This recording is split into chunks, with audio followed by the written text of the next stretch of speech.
Bolsonaro à direita. Boa noite a todos. Boa noite. Está no ar a partir de agora o primeiro debate entre os dois candidatos mais votados para a presidência da República. Assim como aconteceu no primeiro turno, este encontro é promovido por um pool de empresas de comunicação. O Grupo Bandeirantes está ao lado da TV Cultura, do UOL e da Folha de São Paulo. Faltando 2 semanas para o segundo turno, o eleitor terá a oportunidade de acompanhar um debate essencial de ideias e propostas entre os dois candidatos. Eu gostaria de agradecer, em nome do pool, a presença aqui no estúdio da Band do ex-presidente Luiz Inácio Lula da Silva, do PT, e do presidente Jair Bolsonaro, do PL. Para entender a dinâmica do debate, que será dividido em 3 blocos, vamos acompanhar agora as regras aprovadas pelas duas campanhas. Regras debate. Cada candidato, por ordem de sorteio, tem 1 minuto e meio para responder a mesma pergunta feita por um dos mediadores. Em seguida, o primeiro confronto direto, com um banco de tempo. Os candidatos terão 15 minutos cada um para administrar entre perguntas, respostas, réplicas e tréplicas. No segundo bloco, jornalistas de empresas do pool fazem perguntas. Cada candidato terá 1 minuto e meio para responder. O terceiro bloco começa...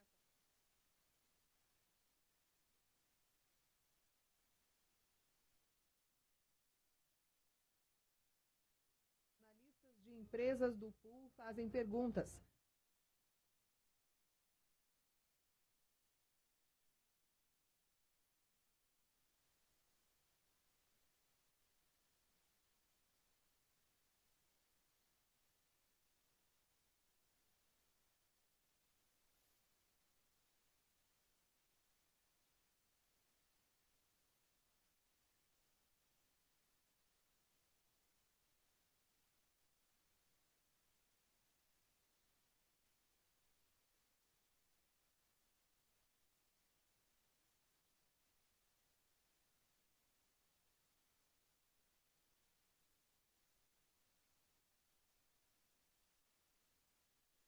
Que são feitas por ordem constitucional, sem que os senhores possam interferir de forma alguma. E aquelas sobre as quais os senhores podem decidir.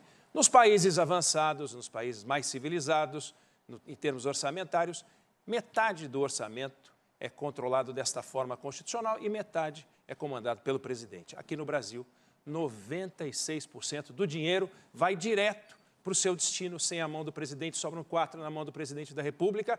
E para fazer novos projetos, novas ideias, novos programas, tem que tirar projeto, tem que tirar ideia, tem que tirar programa. Eu quero saber, para cumprir os projetos e programas que os senhores propõem na campanha, os senhores vão cortar de onde? Dos 4% que comandam ou vão propor mudanças constitucionais para mexer nos outros 96%? Bom, pela ordem sorteada, o primeiro a responder a essa pergunta é Jair Bolsonaro. Boa noite, candidato. O senhor tem 1 minuto e meio, por favor. Boa noite. Por exemplo, a questão do Auxílio Brasil. A origem desse dinheiro virá de uma proposta que já passou na Câmara, visando a reforma tributária e está no Senado Federal. Vamos manter essa despesa extra de forma permanente e vitalícia. Deixo claro, quando nós criamos o Auxílio Brasil, final do ano passado, nós renegociamos o parcelamento dos precatórios e criamos um auxílio emergencial de R$ 400. Nesse momento, toda a bancada do PT votou contra na Câmara dos Deputados, porque eles não têm qualquer preocupação com os mais pobres. Voltando à questão de recursos, não apenas isso, na reforma tributária, bem como o nosso governo estuda, ao se privatizar alguma coisa, uma parte, obviamente, vai para pagar juros da dívida e a outra parte irá para irrigar projetos outros que pode acontecer, porque realmente esse restante de 4% do orçamento é muito pequeno. Mas tudo nós fazemos, como já faremos, como fizemos no passado, dentro da responsabilidade fiscal. Tanto é que, em nenhum momento, houve qualquer medida do nosso governo que viesse causar um desconforto, um descontrole junto ao mercado, bem como oscilação no dólar. Então, fazemos tudo dentro da responsabilidade. Sua vez, candidato Lula, por favor, 1 minuto e meio. Olha, eu vou até me aproximar da Câmara para dizer que o Partido dos Trabalhadores tinha proposto, antes de votar os R$600 mil de auxílio emergencial, quando o presidente então propunha 200. A Câmara votou 500 e ele propôs 600. Depois ele reduziu para 400 e agora mandou os 600 só até dia 31 de dezembro, porque não está na LDO. Na verdade, o que nós fizemos? Nós provamos à sociedade brasileira de que é possível a gente ter capacidade de investimento quando a gente planeja e quando a gente, coloca o dinheiro no lugar certo. Quando nós fizemos o PAC em fevereiro de 2007, nós investimos praticamente R$1,4 trilhão durante todo o processo do PAC para construir 13 mil obras que foram entregues e mais 13 mil que ficou para terminar, que algumas estão terminando agora. O dado importante é que se você souber trabalhar, planejar, você vai ter o dinheiro para fazer as coisas e, ao mesmo tempo, nós temos certeza de que o Congresso vai aprovar uma reforma tributária para que a gente possa, com a reforma tributária, taxar menos os mais pobres, os trabalhadores. Por isso é que nós propomos uma isenção até R$5 mil de não pagamento do imposto de renda e cobrar dos mais ricos, que muitas vezes não pagam sobre o lucro, sobre o dividendo. Aí nós vamos ter dinheiro para fazer as políticas que nós fizemos. Nós vamos começar agora a primeira rodada direta entre os candidatos. Cada um terá 15 minutos para usar da forma que achar melhor. Para não prejudicar a compreensão de quem está assistindo a este debate, o ideal é que um sempre aguarde o outro terminar. Se um candidato ainda estiver concluindo o raciocínio, a sua fala não pode ser interrompida pelo adversário. Se acontecer isso, o microfone vai ser desligado. E pela ordem sorteada, quem começa é o candidato Lula. Bom debate aos dois, por favor. Eu até queria começar pedindo desculpa ao telespectador, porque eu não cumprimentei quando eu comecei a falar. Eu quero cumprimentar a direção da Banda, a direção da Folha, a direção da TV Cultura e a direção do UOL por fazer esse pool e permitir que a gente pudesse fazer um debate franco e aberto. Vocês sabem que eu estou candidato na perspectiva de reconstruir esse país. Fazer com que esse país volte à normalidade, que as instituições funcionem corretamente, que o Congresso legisle e não trate do orçamento, que o governo governe e que o Poder Judiciário cumpra com o seu papel. Mas, sobretudo, é preciso trazer o povo mais pobre à cidadania outra vez.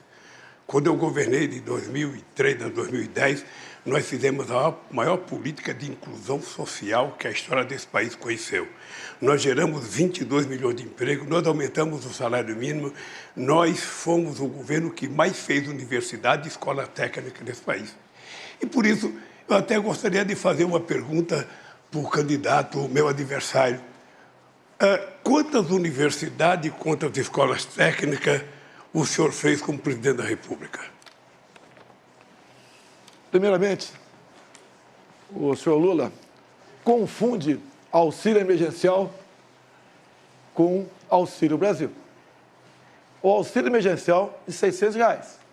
E o senhor que fala tanto de pobre, deixar bem claro, durante o ano 2020, quando o povo foi obrigado a ficar em casa, não por decisão desse presidente, mas por decisão de muitos governadores do seu partido, eles iam morrer de fome. E só de auxílio emergencial em 2020, nós gastamos o equivalente a 15 anos de Bolsa Família. E o Bolsa Família pagava muito pouco. Eu tinha vergonha de ver as pessoas mais humildes, em especial do Nordeste, do interior do Nordeste, recebendo, algumas famílias, começando a receber R$42 por mês.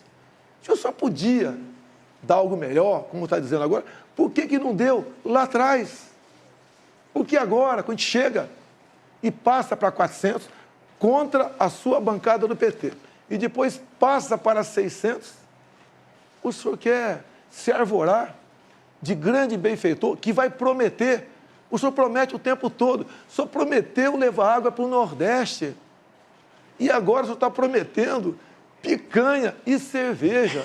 O senhor não fica vermelho com essas propostas mirabolantes e mentirosas? Creio que para governar o Brasil, tá, nós temos passado. Nós não somos candidatos aqui de primeira viagem. Então o senhor tem seu passado que é lamentável, é triste. Em especial, entre os mais humildes, os mais pobres do Brasil. Eu quero falar agora com o pessoal do Nordeste. Quanto era o Bolsa Família? Começava com R$40. Nós triplicamos com o Auxílio Brasil a média do Bolsa Família. Hoje, a dona de casa vai no supermercado e compra realmente algo para levar para casa. No passado, ia com o carrinho vazio. Então, promessas, estamos cheios, e a grande prova de promessas vazias é esta, que o senhor aqui, o seu partido, foi contra a criação do Auxílio Brasil. Eu perguntei quantas universidades você fez. Perguntei quantas escolas técnicas você fez. E você veio falar do Bolsa Família. O nosso programa de inclusão social não era só o Bolsa Família. O nosso programa de inclusão social foi a maior política de distribuição de renda que esse país já conheceu para o pobre. Porque era ajuda ao pequeno produtor rural, era 1.400.000 cisternas que nós fizemos para o Nordeste, era o PNAE para levar comida para as crianças mais pobres e a gente comprava do pequeno produtor, além do aumento do salário mínimo de 74%. Mas eu queria voltar à pergunta inicial. Quantas universidades e escolas técnicas o seu governo fez? Senhor Lula, durante a pandemia, 2 anos as universidades ficaram fechadas. Não tinha cabimento você abrir a universidade para ficar fechada. Agora, o senhor, junto ao FIES, o senhor ofereceu crédito para milhões de jovens. Milhões de jovens. E mais de 1 milhão estavam endividados, sem condição de pagar esse crédito, o FIES. O que o meu governo fez? Mandou a proposta para o parlamento e nós juntos permitimos a anistia de até 99% da dívida dessa garotada. Nós tiramos essa garotada da inadimplência, do SPC, do Serasa. O senhor mais endividou a garotada do que deu ensino de qualidade. Eu já percebi que ele não quer dizer que, vergonhosamente, ele fez uma universidade em Tocantins que a presidenta Dilma é que tinha aprovado. Porque nós fizemos 18 universidades novas, 178 campos, além do ProUni e do FIES. O FIES a pessoa não tinha que pagar enquanto estava estudando. Eu não vou perguntar de universidade já, porque parece que não sabe. Parece que sabe que ele não fez nenhuma. Mas eu vou perguntar de pandemia. O Brasil tem 3% da população mundial. E o Brasil teve 11% das mortes da pandemia no mundo. Por que houve tanta demora para se comprar vacina? O senhor não se sente responsável? O senhor não carrega nas costas um pouco do sofrimento dos brasileiros de ser responsável, pelo menos, por 400.000 mortes nesse país? Primeiramente, senhor Lula, falo que eu atrasei a vacina em 2020. Não existia vacina à venda em 2020. A primeira vacina no mundo foi aplicada em dezembro de 2020. Em janeiro do ano seguinte, um mês depois, o Brasil começou a vacinar. Nós compramos mais de 500 milhões de doses de vacina. E todos aqueles que quiseram tomar vacina, tomaram. E o Brasil foi um dos países que mais vacinou no mundo e em tempo mais rápido. Então, o senhor se informe antes de fazer acusações levianas e mentirosas, que, afinal de contas, se o senhor não mentir, o senhor deixa de ser... Eu não faço acusações mentirosas, são dados científicos.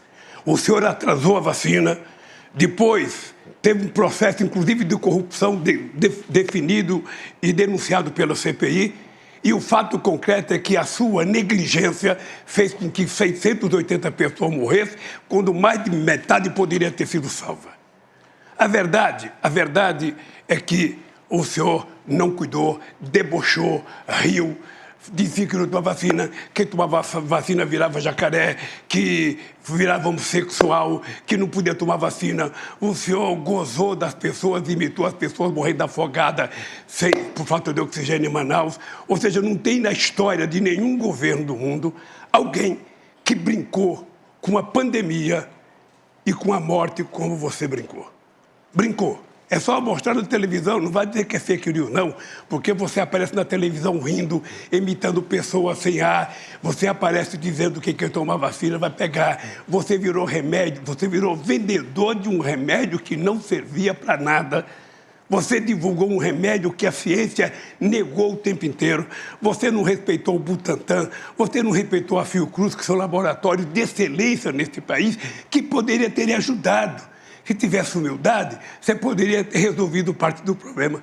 Mas, certamente, você não quis resolver, porque você não quis entender o sofrimento do povo.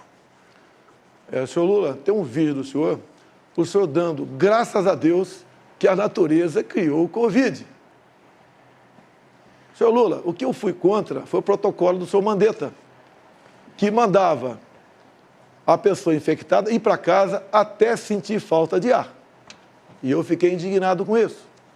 A vacina, senhor Lula, não é para quem está contaminado. A vacina é para quem ainda não foi contaminado. A questão do tratamento precoce, tendo ou não comprovação científica, porque era algo inédito no mundo todo, tirou-se a autonomia do médico, a tal da receita off-label. Isso que foi castrado no Brasil. A história mostrará quem está com a razão. E isso que o senhor fala de vídeo no YouTube, eu zombando, é só ver as imagens. Exatamente o contrário. Eu falo como a pessoa ir se sentir em casa e depois daquela maneira ir para o hospital. Agora, deixar bem claro, quando se fala em corrupção, corrupção fez o seu partido na Covid. Quando chegou na CPI, a notícia de 50 milhões de reais desviado para o senhor Carlos Gabas, ex-ministro de Dilma Rousseff, que passeava de bicicleta com ela, a CPI do seu amigo Renan Calheiros e Omar Aziz não quis investigar. 50 milhões torrado numa casa de maconha, não chegou nenhum respirador, e daí sim, irmãos nordestinos morreram por falta de ar, por corrupção do senhor Carlos Gabas, deixar bem claro, em especial o seu governador de Minas Gerais, da Bahia, Rui Costa. Então, o consórcio do Nordeste, o qual o senhor tinha amplo conhecimento e domínio, praticou corrupção e matou, sim, irmãos nordestinos sufocados em hospitais. Mas se você tivesse um mínimo de responsabilidade para cuidar da CPI, você teria primeiro ouvido os governadores de estados. Eles criaram um consórcio, eles tentaram comprar vacina, o Ministério da Saúde não permitiu. E quando o Brasil começou a dar vacina, em janeiro de 2007, São Paulo começou a dar vacina, 57 países já tinham dado vacina.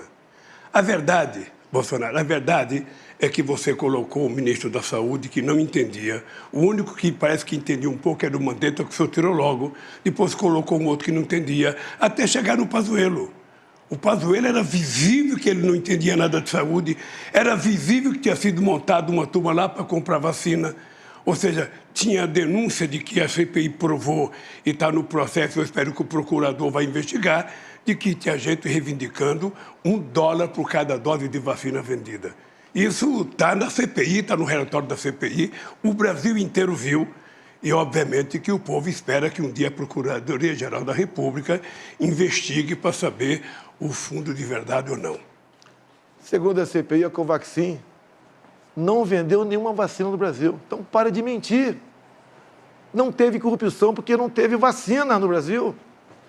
Agora, o senhor falou uma coisa importante. Eu poderia ter conversado com os governadores do consórcio do Nordeste. Então, digo uma coisa, senhor Lula. Eu poderia ter acabado com a CPI da Covid rapidamente. Sabe como? Se eu acolhesse uma emenda do senhor Omar Aziz, seu amigo, senador, lá do Amazonas, e do irmão do senador Renan Calheiros, Renildo Calheiros.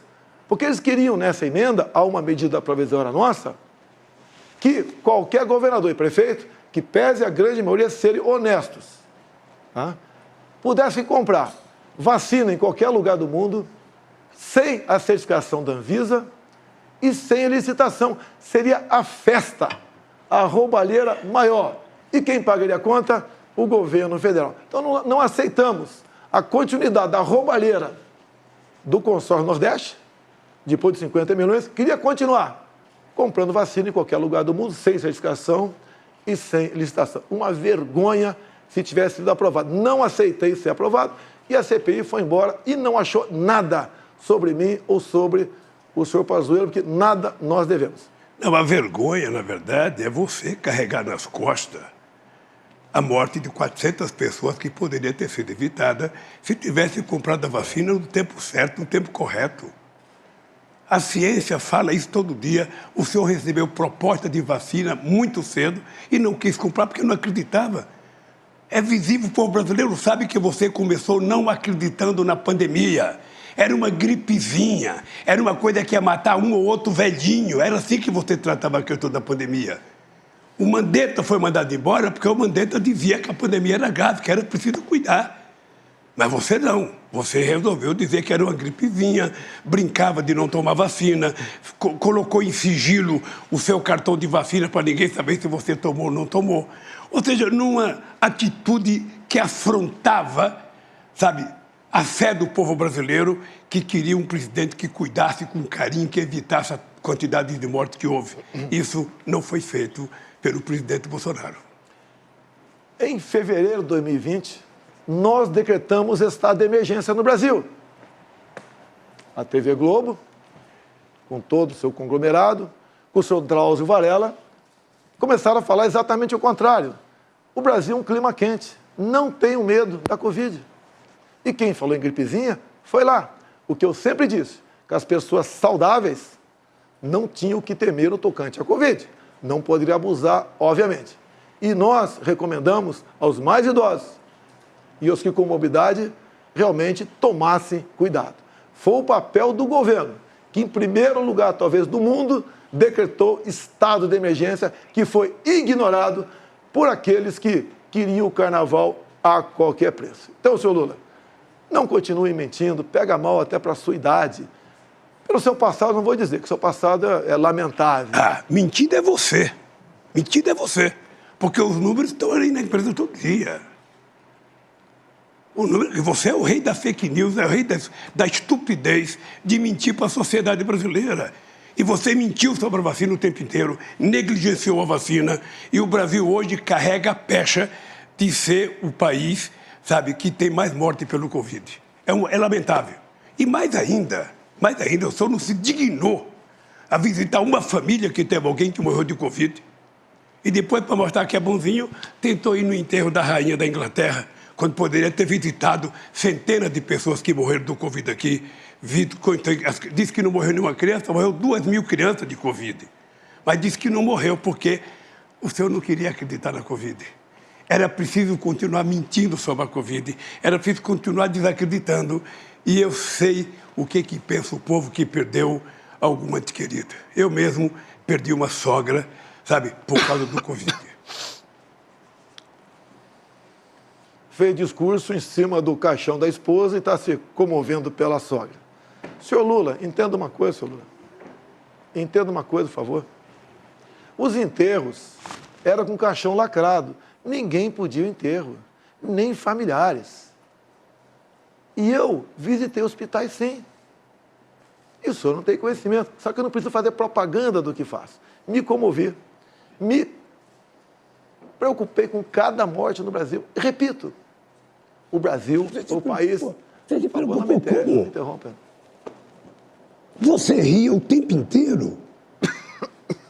Agora que você está candidato, você está mostrando uma seriedade que deveria ter mostrado lá. É isso. O Rio... Simples assim. Você não foi no hospital, não foi visitar uma pessoa, não foi visitar um parente.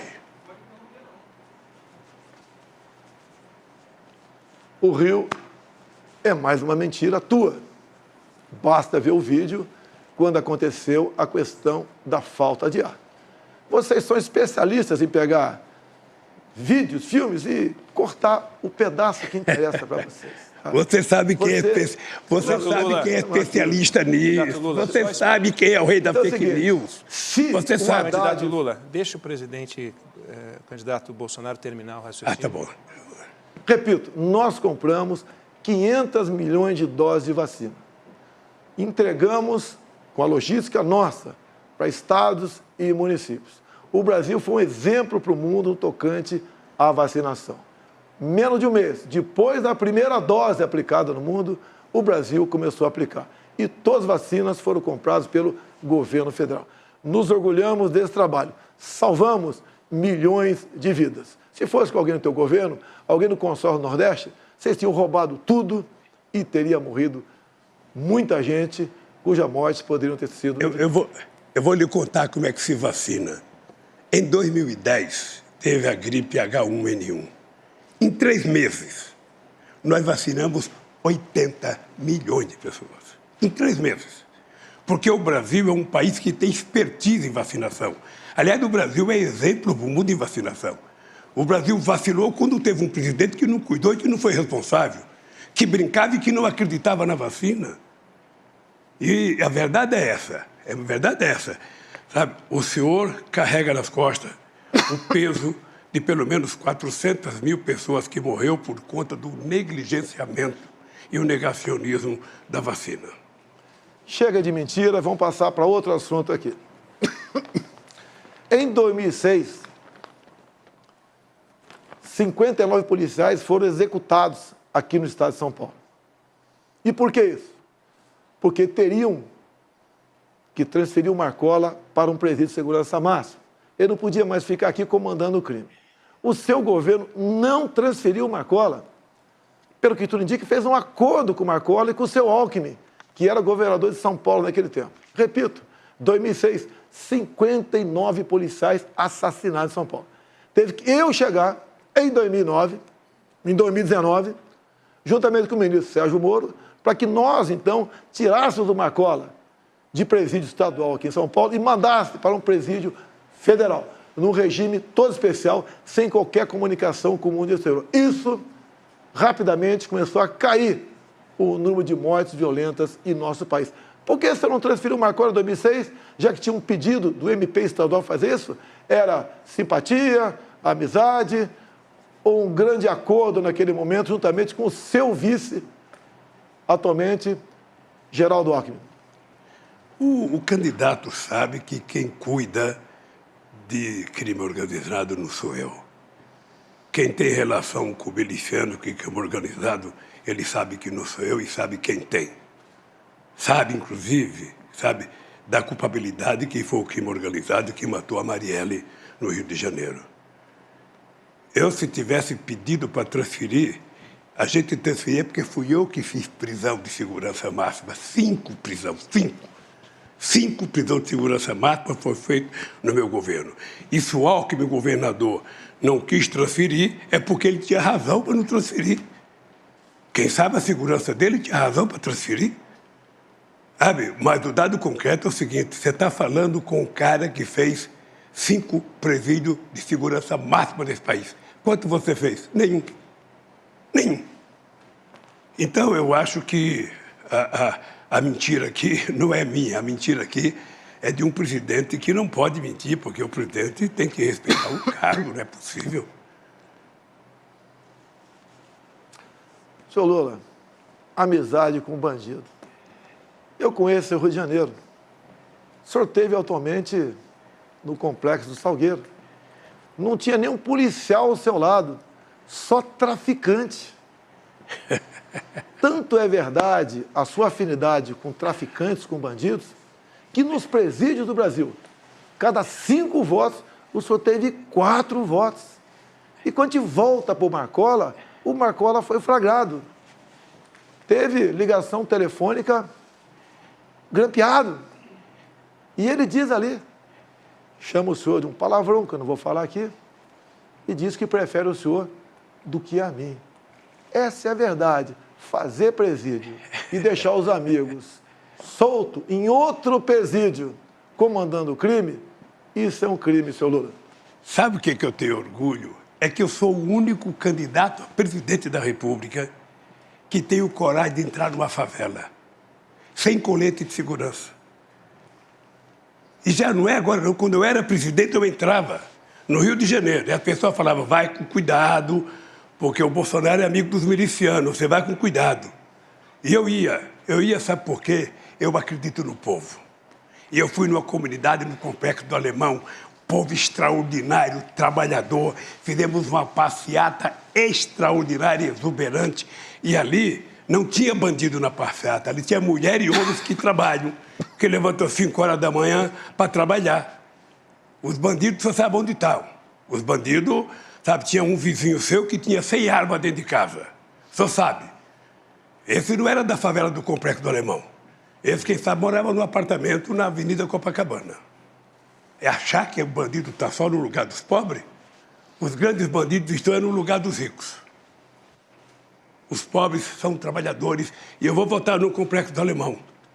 Porque não foram os presos que votaram em mim. Foi o povo brasileiro. Eu tive 6 milhões de votos a mais do que você, com toda essa gastança que você fez. Se pegar todos os presidentes, desde Marechal Deodoro até agora, ninguém colocou 10% do dinheiro que o senhor colocou nessa coisa. É só eu falar uma coisa, o senhor vai lá e faz. Eu falei do preço da gasolina, vai lá e reduzir o preço da gasolina. Ele reduziu, vai aumentar outra vez. Não pense que ele disse que não manda na Petrobras, que é o presidente que aumenta.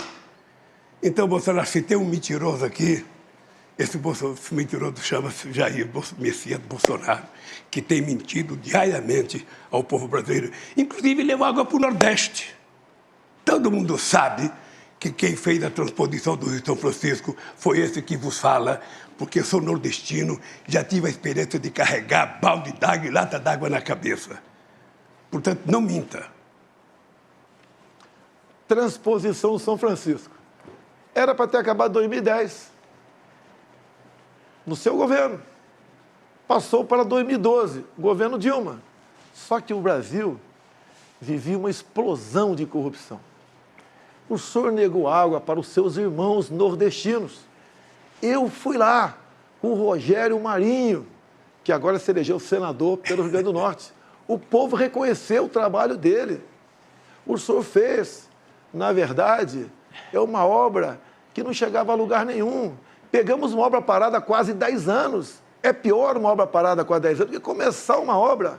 O senhor desviou, sim, foi muito dinheiro para a corrupção. Tudo tinha corrupção no seu governo, tudo. O senhor negou água para o nordestino. Eu levei água com a transposição e com o Rogério Marinho. E mais ainda, o Exército tem trabalhado muito no Nordeste para cavar poços para essas pessoas que ficaram longe desses córregos enormes que a água do São Francisco. Então, o senhor realmente maltratou. Devia ser prioridade total tua. Prioridade número 1 e não 0. Prioridade número 1. E não fez isso. Negou água para o povo nordestino. O senhor realmente é uma pessoa fantástica em falar em vergonha nacional. Olha, eu vou contar uma coisa. Se tem uma coisa que é cara de pau, é o cara de pau desse cara. Porque eu fiz 88% das obras do São Francisco. Ele fez 3,5%. 3,5%. Da mesma forma que ele fala que fez ferrovia. Da mesma forma que fez o 163. Tudo feito pelo governo do PT. Mais de 80% das obras feitas. E ele vai lá, termina. Quando eu tomei posse em 2003, o Fernando Henrique Cardoso estava fazendo uma ponte lá de Vida Minas com Mato Grosso, eu fui lá inaugurar e fiz justiça ao Fernando Henrique Cardoso, disse que era dele. Você poderia, pelo menos, ter sensatez de quando inaugurar, fala, gente, eu quero dizer que essa obra aqui é do presidente Lula, ele foi mais competente que eu, ele fez a obra, sabe? Eu só vou aqui dar um empurrinho para acabar esse pedacinho que está faltando. Mas dizer que foi sua? Você acha que alguém acredita?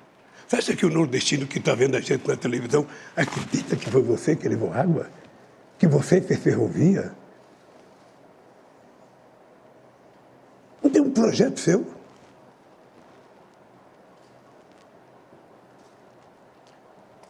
Se o senhor fez 86% das obras no seu governo... 88. Parabéns. 88. Dilma ficou mais meia dúzia de anos. Não terminou os 12 que faltavam. Se o senhor mandava no governo Dilma, quem está mentindo? Por que em 6 anos não concluiu, já que faltava apenas 12%? Quando o senhor fala em BR-163, não inventa. Faltavam 50 quilômetros. Essa BR que passa lá pelo Pará. Quando assumimos, o Tarcísio, em 6 meses, com o Exército Brasileiro, fez essa obra, que passou pelo seu governo, por Dilma, 14 anos, e esses 50 quilômetros foi esquecido. Ou seja, não fale em infraestrutura e não fale água para o Nordeste sem ter o mínimo de conhecimento. O senhor deve se lembrar muito bem, é do desviado em dinheiro e não em água para o Nordeste. O Tarcísio aprendeu trabalhando com a Dilma, porque o Tarcísio foi no PAC com a Dilma, que ele aprendeu a fazer essas obras. Porque ele trabalhou com a Dilma, não sei se você sabe. Ele foi do PAC quando a Dilma era presidente da República. O dado concreto, Bolsonaro, é o seguinte. O dado concreto é que, no nosso governo, nós fizemos a maior política de infraestrutura que esse país já conheceu. Maior. Talvez eu tenha perdido do Geisel quando ele fez o Proálcool nos anos 75. Porque nós fizemos a maior quantidade de obras de infraestrutura que esse país já conheceu. Geramos muito emprego, muito emprego de carteira profissional assinada, coisa que Vossa Excelência não faz. O senhor fala muito. Na verdade, nada fez. O Tarcísio, sim, trabalhou, mas ele não era dono da caneta, ele não era dono do recurso. Fez o possível. E quando foi trabalhar comigo, ele sentiu-se como a pessoa mais útil do mundo, e o que foi verdade. Concluiu obras por todo o Brasil. Se em vez de ter ministros, como o senhor teve no passado, quase todos presos, tivesse pessoa da linha do Tarcísio na frente, muitas obras seriam feitas assim. Então, a grande verdade, o senhor não fez nada pelo Brasil, a não ser transpor dinheiro público para o seu bolso e dos seus amigos. Olha, ainda bem que você está assistindo, e eu quero até parabenizar a Bandeirante, porque o horário do debate é nobre, 8 horas. Porque um cidadão tem a cara de pau e a disfarçatez que tem, o presidente, de dizer que nós não fizemos nada para o país. Ele era deputado. Ele nunca fez um discurso contra o governo Lula. Nunca fez um discurso. Procurei nos anais do Congresso Nacional. Esse cara tem raiva do Lula, ele ter feito um discurso contra o Lula. Não! Não, ele não fez, sabe por quê? Porque, no fundo, ele sabe que eu fui o presidente que mais investi nesse país, e mais ainda, foi o que mais cuidei das Forças Armadas. A aeronáutica não tinha avião, a marinha não tinha navio, o exército não tinha nem coturno. E eu dei. Na verdade, as Forças Armadas não tinham ministro. Você botou gente incompetente na frente do Ministério da Defesa. Gente não tinha qualquer conhecimento de nada. Uma vergonha na frente. Agora, falar que eu não fiz nenhum discurso contra você, Lula, 8 anos de governo, eu não vou nem rebater isso aí. Pelo menos 2 por semana eu fazia, mostrando as mentiras e as inverdades e a corrupção do seu governo. Obrigado, candidatos. Você está acompanhando o primeiro debate entre os candidatos à presidência da República no segundo turno, realizado por um pool que reúne o Grupo Bandeirantes, o jornal Folha de São Paulo, a TV Cultura e o UOL. Logo após o intervalo, é a vez de jornalistas fazerem as perguntas aos candidatos. Olho no voto, eleições 2022.